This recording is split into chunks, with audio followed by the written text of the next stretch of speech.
Bonjour, aujourd'hui nous allons revenir à ce que disent les nouvelles théories qui parlent de multivers ou d'univers multiples et ce qu'en dit le Coran. Bien que l'idée du multivers ne soit pas récente, mais date d'assez longtemps. En 1848 déjà, Edgar Allan Poe a même écrit un poème en prose dans lequel il imaginait l'existence d'une succession illimitée d'univers. Mais la notion scientifique du multivers, chère au grand physicien Stephen Hawking, est-elle très récente, cependant elle reste spéculative. Ceci car elle reste du domaine de l'improbable au vu des difficultés à la faire prouver et valider. D'ailleurs, beaucoup de savants n'y adhèrent pas du tout et d'autres encore restent très prudents sans son évocation. Ceux qui y croient s'essayent à des exercices complexes pour convaincre le monde que cette théorie ou cette vision explique notre univers. Et savez-vous pourquoi sont-ils à ce point prêts à tous ces efforts? Tout simplement parce qu'ils sont à la recherche de cette causalité première qui a été à l'origine de notre univers. Et oui, ils savent que tout ce qui existe devrait être causé par quelque chose, mais justement, ils n'arrivent pas à déterminer cette fameuse cause qui a généré notre univers et notre existence. Alors que tout serait plus simple s'ils arrivent à inclure un agent externe que les humains appellent Dieu. Pour nos amis athées, je dirais que les appellations ne sont pas très importantes. Dieu, le grand designer ou encore l'architecte suprême peuvent être la dénomination d'une cause qui a créé cet univers. Et il est impératif que vous cherchiez à trouver cette cause, car sans cela, vous ne serez jamais complètement satisfait, et je suis sûr de cela. Même si vous essayez de montrer votre détermination à ne pas croire en un être supérieur, je sais que lorsque vous vous retrouvez seul la tête sur l'oreiller, votre réflexion et votre bon sens vous empêchent d'accepter que ce monde très complexe soit né d'un rien et sans cause. Je rappelle que la théorie des univers multiples préconise un modèle cosmologique qui suggère que notre univers n'est pas le seul qui existe. Certains disent qu'il se compte par milliers, d'autres par milliards, et d'autres encore estiment qu'ils sont infinis. Mais quelles sont les preuves qu'apportent ces savants pour expliquer cette théorie? Je vous fais un petit rappel de cette théorie. Mais avant, je vous demande de vous abonner à la chaîne et de liker les vidéos. C'est très important pour nous. Merci. Le terme de multivers est utilisé par les scientifiques pour décrire l'idée selon laquelle, au-delà de l'univers observable, d'autres univers pourraient également exister. Des théories scientifiques prédisent les multivers sous différents scénarios possibles, qui vont de régions de l'espace situées dans d'autres plans de notre univers à des univers bulles indépendants d'une autre et qui naissent en permanence. Toutes ces théories ont un point commun. Elles suggèrent que l'espace et le temps que nous connaissons ne sont pas la seule et unique réalité.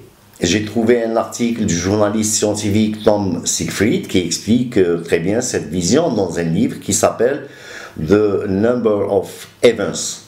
Il étudie la manière dont les conceptions du multivers ont évolué au fil des millénaires. Il dit en substance: nous ne pouvons pas expliquer toutes les caractéristiques de notre univers s'il n'y en a qu'un seul. Et il poursuit: pourquoi les constantes fondamentales de la nature sont-elles ce qu'elles sont? D'ailleurs, j'ai expliqué ces constantes fondamentales dans la première série. Il s'interroge: pourquoi y a-t-il assez de temps dans notre univers pour créer des étoiles et des planètes? Pourquoi les étoiles brillent-elles comme elles le font, en utilisant exactement la quantité d'énergie qu'il leur faut? Tous ces sujets sont des questions pour lesquelles nous n'avons pas de réponse dans nos théories physiques. Selon Siegfried, deux explications sont possibles. La première est qu'il nous faut de nouvelles théories plus efficaces pour expliquer les propriétés de notre univers.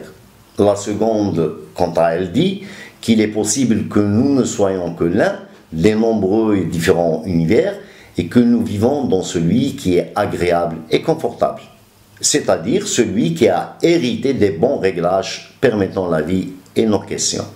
Là, les scientifiques essaient d'utiliser les probabilités mathématiques pour dire que plus il y a d'univers avec différents réglages, et plus il y aurait au moins une chance pour que l'un d'eux ait justement ces réglages parfaits qui lui permettent de générer sa grande stabilité.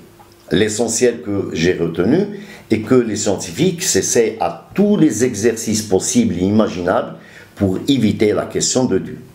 Même s'ils évoquent des théories sans fondement et non prouvables, pourvu que cela les éloigne des questions spirituelles. Pour les athées qui défendent cette théorie, pour s'éloigner de l'idée d'un créateur, je leur dis, vous dites que vous pouvez croire à ce créateur car vous ne pouvez ni le voir, ni le toucher, et surtout qu'il est impossible à prouver. Alors moi je vous dis que votre théorie du multivers n'est pas prouvable aussi, ni aujourd'hui ni demain. Tout simplement parce que nous ne pouvons sortir de cet univers et voir au-delà. Même les calculs les plus poussés dans la théorie quantique n'ont pas pu prouver d'une façon catégorique ces univers multiples ou parallèles. Ils restent dans le domaine de la spéculation. Donc, au moins sur ce point, nous sommes à égalité. Mais est-il possible que la notion des univers multiples soit présente dans les religions? En tout cas, j'ai cherché dans le Coran et je vous livre ce que j'ai pu trouver en ce qui concerne cette éventualité. Mais avant, je dois vous dire que quand le Coran parle de l'univers ou des univers, il les appelle les cieux. Dans l'imaginaire des musulmans depuis 14 siècles, les cieux sont une sorte de dômes empilés les uns sur les autres. Et ce que nous voyons n'est que le premier ciel. Même aujourd'hui, cette notion reste la plus répandue chez les gens et surtout chez les plus fondamentalistes. Certains d'entre eux ne croient ni à l'immensité de l'univers, ni aux découvertes les plus récentes. Ils sont sûrs que nous sommes victimes d'un complot de la NASA et que tout ce qu'elle nous montre n'est qu'une fabrication et tricherie de sa part. L'explication est que ces gens ne saisissent pas vraiment le sens du Coran. De plus, ils dépendent des anciens théologiens qui ont vécu depuis des siècles. Mais ces savants des temps anciens ne connaissaient que peu l'astronomie, la physique et les sciences modernes en général. Leurs thèses sont basées sur la tradition orale issue des hommes qui ont vécu avec le prophète. Et de là, ils ne sont pas en mesure de comparer les découvertes récentes avec le Coran par leur lecture rigoriste. Mais la science ne fait pas vraiment attention à toutes ces idées et ne leur donne aucune importance. L'univers est tel que décrit par les théories et les observations que font chaque jour les scientifiques. Que nous y croyons ou non, cela ne changera pas grand-chose. Mais justement, dans cette tradition orale, nous retrouvons quelqu'un qui a été très proche du prophète Mohammed et qui a évoqué cette éventualité. Il s'agit de Abdullah ibn Abbas. Ibn Abbas est appelé chez les sunnites Hibr al-Ummah, ou le plus grand savant de la nation musulmane. Un jour, un homme est venu lui demander l'explication d'un verset. Ibn Abbas s'est abstenu d'abord de lui répondre, puis en voyant que l'homme insistait et qu'une foule s'était formée, il leur avait dit « Et qui me dit que vous allez croire ce que je vous dirai? Et si vous ne me croyez pas, vous serez considérés comme des apostats. » Ensuite, voyant l'insistance de l'homme, il leur expliqua qu'il s'agissait d'un ciel sous une terre au-dessus d'un ciel, pliables les unes sur les autres et reçoivent les ordres de Dieu qui passent de l'une à l'autre. Pour lui et pour les commentateurs qui ont repris ses dires, il s'agit de 7 univers. Ibn Abbas continua à choquer les hommes autour de lui et leur dit « Et sachez que dans chacune de ces terres, il y a des prophètes comme le nôtre, il y a un Abraham, un Moïse et Jésus, et tout autant qu'ici. » Ce verset dit en substance « Il n'est pas le seul ».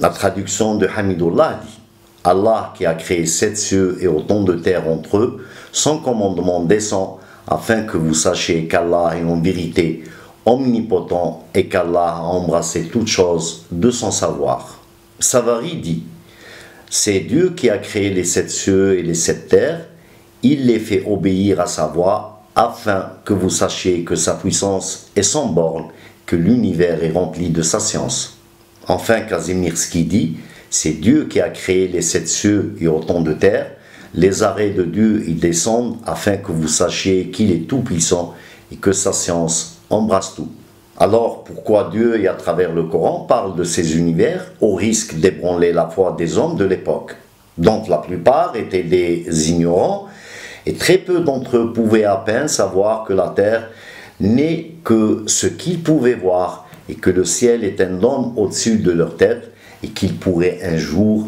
leur tomber dessus. Ils étaient à l'époque comme des fourmis qui croient que le monde ne dépasse guère le périmètre où elles vivent. Pourquoi le Coran leur cite alors d'autres mondes ou d'autres univers à peine imaginables, d'autant qu'il évoque même que ces mondes contiennent la vie comme sur notre propre terre, ce que nous appelons les extraterrestres. D'ailleurs, je reviendrai prochainement sur le sujet de ces extraterrestres.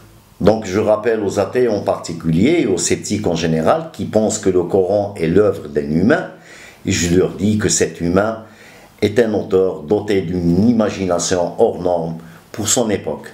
Car la science-fiction, ces temps-là, n'existait pas et qu'il serait le premier à l'avoir inventée.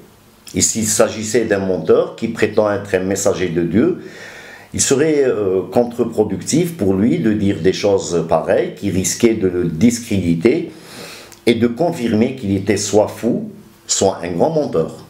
Ce que lui reprochaient justement ses détracteurs qui guerroyaient contre lui.